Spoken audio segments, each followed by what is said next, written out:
scope function is the apply function. I'm in the same scope functions.kts file from the previous tutorial. You can see there we have above our previous content for the let scope function. And all I've done is I've made some line breaks and done a new heading, this time saying .apply. So in the previous tutorial, we learned how the let scope function is a function we call, so .let, and then the lambda, the curly brackets, and then the apply function is the bog standard. So the var name, I don't know, some kind of booting up this class. When making a new instance of it is you'll do a variable, so we'll do my new person equals person. No constructor this time, so just like that. But then to set it up, we'd have to keep referring to my new person every time. So we'll be doing my new person.name equals Sarah. My new person dot, and we can go ahead and print this. Now we can just have the person object, no nice to string. That's one of the nice things about data classes. It does print out all the properties in a neat little way. So we'll have to do it ourselves. So I'll go ahead and just do my person, and we'll do name, and we'll do string templating my new person.name, then a comma, and I'll just copy this 2 more times. And that's how we would set up a new class if we had to individually call each of the properties. We would keep referring to my function is use new person equals a person object, and I'm going to immediately call .apply. Now we have the first of our differences. Rather than the person being it, we have the word this, and we have seen this before, like in main activity where we have an instance of main activity thing we call apply on. Scope inside the scope function is the person. And if I scroll down, we've got our print line. I can see now on the right, if I just move this across a bit, my person, Richard, age 24, where's object to configure it. Okay, simple as that. And inside the lambda, above where we set our properties, we'll say inside the code block, brackets, the lambda, we automatically have access to the object. Name, age, where's classes. Now make another person, so another person equals person, and I'll immediately call the apply scope function. So you can see there it says this person. So we might have some code inside. Okay, so now if you type name, it would be a bit confusing as to what we're referring to. Are we referring to the person's name or the local variable name? But we can do this to refer to the person.name equals name. So just like with our activities and fragments where we've seen the word this before, you can be explicit and say this.name. We can do it here, but it would be superfluous. There's no need to do that. Whereas in this example, I'll put a quick note to say, if we have another variable of the same name, we can use this to refer to the person in the scope. Remember, this is a scope function, and in this scope, this refers to person in this scope. Okay, I can go ahead and copy the print line and just change it to another person very quickly. It won't take me long. If I wait a moment, you can see now my new calculated name is here from this variable that we made there. Okay, so that's another use case there. There's one final important thing to note about apply functions, and we will also need to understand something about the let function for this to make sense. If I just make a final example, a final person, and call apply. So we can do our setup. Name equals Jenny, age, whatever, okay? We can type any code at all. Val, meaning of life equals 40 plus 2. It doesn't matter what we end with. It doesn't matter what the last line is. It could be this variable. It could be true. Doesn't matter. This scope function is always going to return the person, the thing we call apply on. I can show you here. I can do Alt-Enter, specify the type. It's always going to be of type person. So we'll say this. In the apply scope function, it will always return the original object. So I'll put here, after the last line, doesn't affect here. If I do .let instead, so now I do it.name equals some name, well actually, the return type of a let function is whatever the last line is. So if I put the word true here as the last line, and do specify type, well that's of type boolean. If I delete that, I get an error, okay. If I put, I don't know, a double here, well we can see that's of type double. So the let scope function will be of type whatever is the last line. So let's make a quick note of this. It's not often used that we do this. Often we don't really need the last line of the let function. I rarely find myself needing that. That's why I didn't mention it in the previous tutorial. But it's important for me to show you now, as it's a key differentiator of the apply scope function. Line, note, commonly used. I work with tend to, in fact, but the return type is always the receiver, the thing that you have access to. So I'll just undo that. Just to reinforce this final point about the different receiver type and the different return type. If I head over to the official documentation, you'll see it confirmed there. Okay, so you see there in the let function, the object reference, the thing we have access to is called it by default, and we can rename it. And the return value is whatever is at the end of the lambda, whatever is at the end of the code block. In the apply function, the object reference is this. And the return value is always the object you call apply on. Doesn't matter what's at the end of the lambda. So let is it, apply is this, and the apply function will always return the context object. The let function will return whatever's at the end of the lambda. Okay? Don't worry too much about the return types. It's incredibly useful for the apply function. It just happens automatically. You can make a new object, capture it as a variable, and then get to work setting it up. So you can think of the apply function as applying some stuff to a new object, configuring a new object. Okay? And if in any way you're confused by this, let's move on to the next tutorial where we'll go back to the task. Just before we wrap up this section and move on to the more advanced part of our tasks app in the next section, let's tie together some of the learning in the previous few tutorials by starting to use these scope functions to tidy up our code. I'm back in main activity. If you can go ahead and do the same.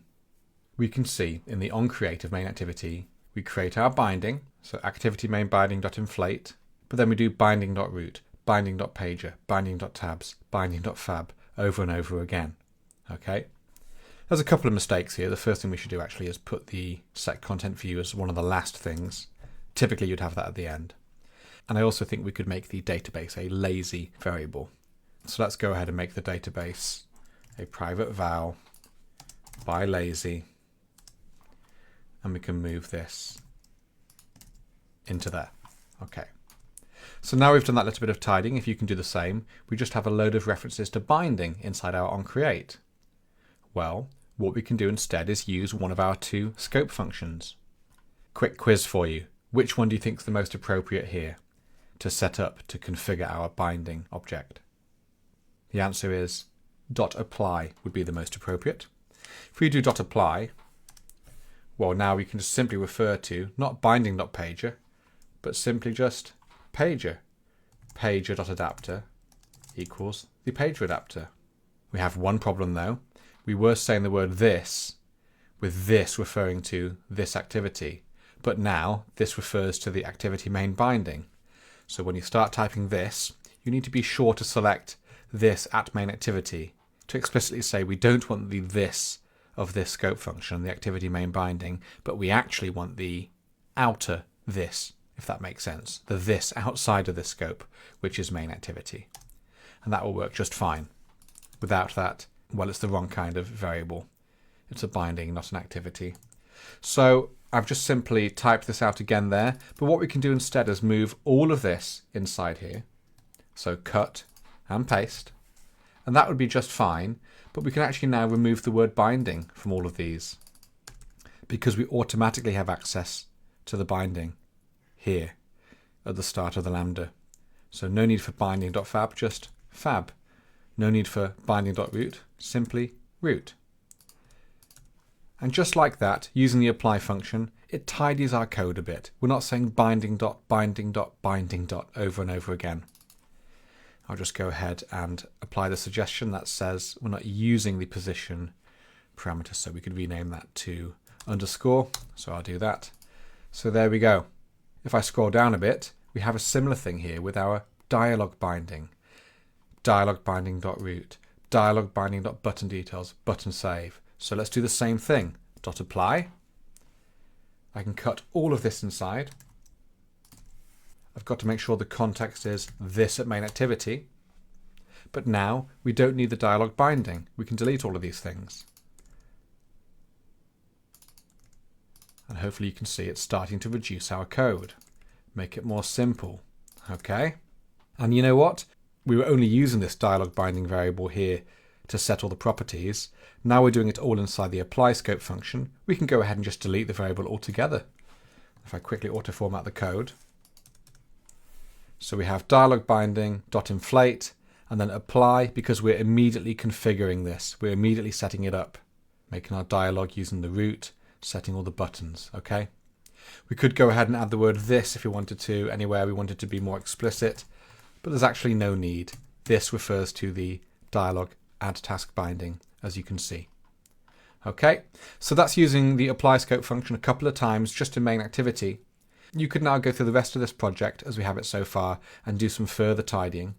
A good candidate might be actually the adapter. If you go to the tasks adapter, look at how many times we use the word binding here. Why not set yourself a mini challenge now and go ahead and use the apply function to remove typing the word binding.binding. Over and over again. So those of you who want the challenge, do it yourself.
I don't want to do all of them because it will fix some problems here. You can see on line 37. The fifth and key OK, my code.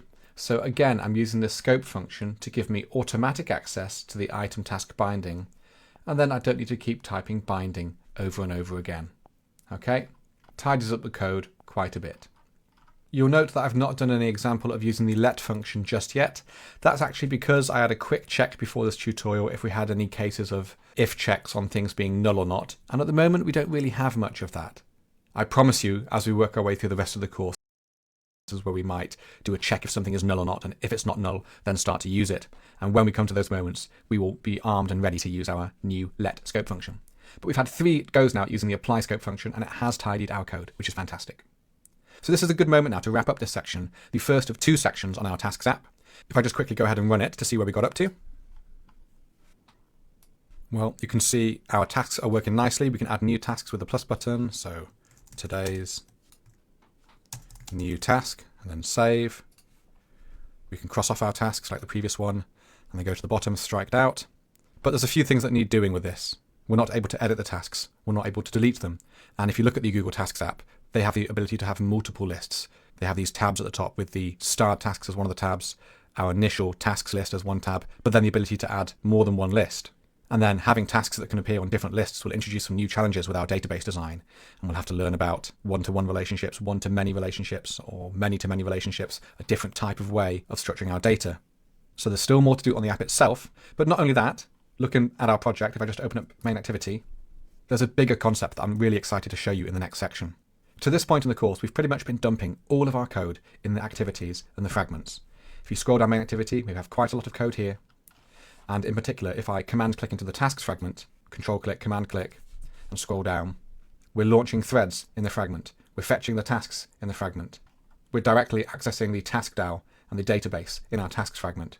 So far, we haven't done anything really with organizing our code, other than maybe making some functions or private functions. And so in the next section, I am super excited to finally introduce the concept of code architecture. We'll look at moving our code into different files. We'll look at the way that data and logic can flow through these files from the activity in the fragments into something you may have heard about before called a view model. And in particular, we're going to look at a very specific architecture commonly used in Android called MVVM, standing for Model View View Model.